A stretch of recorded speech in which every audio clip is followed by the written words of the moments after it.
Bismillahirrahmanirrahim. Assalamualaikum warahmatullahi wabarakatuh. Perkenalkan, nama saya Fitriani dengan NIM E1B019059 dari Universitas Mataram, Fakultas Keguruan dan Ilmu Pendidikan, jurusan PPKN. Di sini saya akan membuat video untuk menunjang ujian tengah semester saya dengan mata kuliah Demokrasi Pancasila. Di sini saya akan mengambil topik mengenai kesejahteraan masyarakat yang semakin rendah, kasus ini terkhusus di Kota Pontianak dengan kasus dampak pandemi COVID-19 terhadap penurunan kesejahteraan masyarakat di Kota Pontianak. COVID-19 atau sering kita sebut dengan virus corona ini telah menjadi perhatian publik sejak kemunculannya terdeteksi di Tiongkok pertama kali pada awal tahun 2020.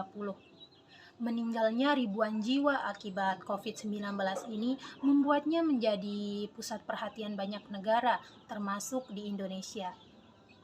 Pandemi COVID-19 ini terbukti telah memberikan tekanan pada kondisi ekonomi dan sosial di Indonesia sejak awal tahun 2019. Kondisi ekonomi ini berdampak bagi seluruh wilayah Indonesia. Perekonomian masing-masing daerah terancam, ditambah dengan kondisi daerah yang lebih buruk dari sebelumnya. Karena hal tersebut, pemerintah Indonesia langsung mengambil langkah agresif agar penyebaran COVID-19 ini lebih ditekan dengan semaksimal mungkin. Ketimpangan ekonomi penduduk Indonesia atau biasa disebut sebagai Gini Ratio di masa pandemi COVID-19 tahun 2020 meningkat. Saat pandemi seperti ini, Gini Ratio adalah salah satu parameter yang penting yang harus diperhatikan untuk mengurangi dampak dari pasca pandemi. Dan krisis pandemi kali ini sangat berbeda dengan krisis moneter sebelumnya. Kali ini, UMKM dan juga rakyat kecil yang paling terpukul secara finansial. Karena itulah, angka kemiskinan Indonesia naik akibat pandemi. Angka kemiskinan memiliki pengaruh signifikan positif terhadap total kasus COVID-19. Salah satu alasan hal ini terjadi adalah bahwa individu dan populasi miskin tidak memiliki akses ke layanan kesehatan dan mungkin mendapat informasi yang salah dan miskomunikasi karena kurangnya akses ke saluran informasi, sehingga mereka lebih cenderung mengabaikan peringatan kesehatan masyarakat.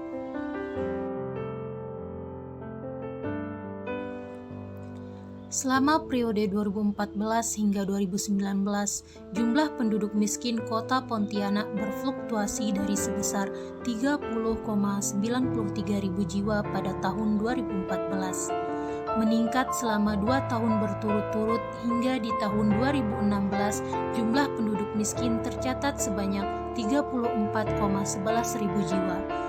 Namun 3 tahun terakhir sejak tahun 2017 jumlahnya terus mengalami penurunan hingga di tahun 2019 menjadi 31,46% atau 4,88% dari jumlah penduduk.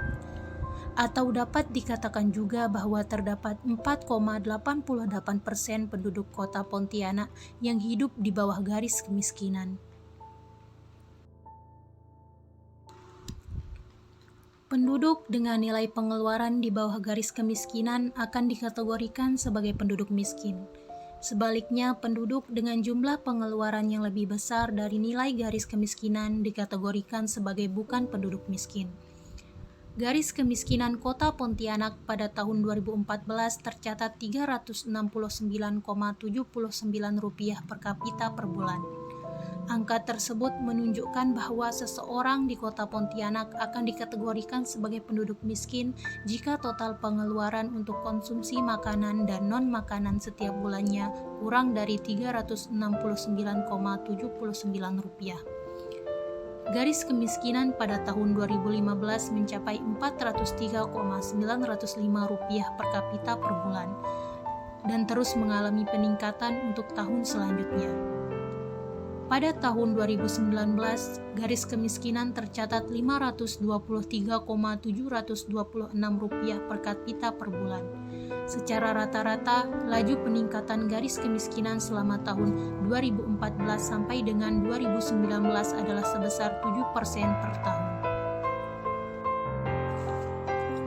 Berdasarkan data dari Dinas Kesehatan Kota Pontianak bulan November 2020, di Pontianak terdapat 2.195 kasus kontak erat, 724 kasus suspek, dan 644 positif COVID-19. Yang dimaksud dengan kasus suspek adalah seseorang yang memiliki salah satu dari kriteria berikut.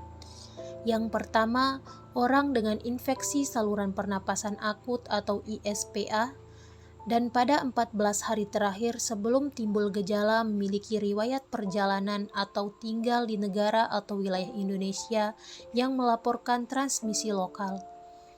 Yang kedua, orang dengan salah satu gejala atau tanda ISPA. Ada 14 hari terakhir sebelum timbul gejala memiliki riwayat kontak dengan kasus konfirmasi COVID-19. Yang ketiga, orang dengan ISPA berat yang membutuhkan perawatan di rumah sakit dan tidak ada penyebab lain berdasarkan gambaran klinis yang meyakinkan. Kemiskinan perkotaan relatif lebih tinggi daripada kemiskinan pedesaan, termasuk kota Pontianak. Presentasi kemiskinan kota Pontianak adalah 4,88% menurun dibanding tahun sebelumnya 2018. Kondisi ini adalah yang terendah dari periode 5 tahun terakhir dengan jumlah 31,46 ribu penduduk miskin. Pembatasan sosial yang diberlakukan oleh pemerintah kota Pontianak menyebabkan seluruh masyarakat terkena dampak, terutama masyarakat golongan pendapatan menengah ke bawah dan pekerja harian. Berdasarkan latar belakang tersebut, maka studi ini bermaksud untuk mengeksplorasi dampak ekonomi pandemi COVID terhadap kesejahteraan masyarakat Pontianak, serta bagaimana pola konsumsi rumah tangga pada masa pandemi COVID-19.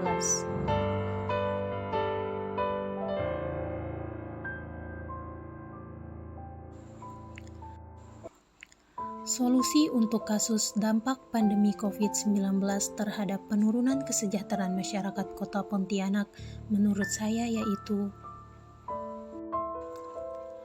yang pertama, upaya meningkatkan kesejahteraan rakyat melalui peran serta aktif masyarakat itu sendiri dalam mewujudkan pemenuhan kebutuhan hidup, meningkatkan kesejahteraan sosial ekonomi, serta memperkukuh martabat manusia dan bangsa. Yang kedua, pemerintah harus melakukan perlindungan sosial kepada masyarakat yang terkena dampak atau menurunnya perekonomian, bukan malah mengurangi, menghilangkan, dan menunda semuanya. Yang ketiga, mengurangi beban pengeluaran masyarakat, khususnya masyarakat miskin, terutama dengan menurunkannya biaya-biaya yang dikontrol pemerintah, yang diantaranya yaitu menurunkan harga BBM, menurunkan harga LPG 3 kg yang banyak dikonsumsi oleh masyarakat menengah ke bawah. Sekian dan terima kasih video singkat dari saya. Semoga video ini bermanfaat bagi diri saya sendiri dan bermanfaat bagi teman-teman semua. Akhir kata, wassalamualaikum warahmatullahi wabarakatuh.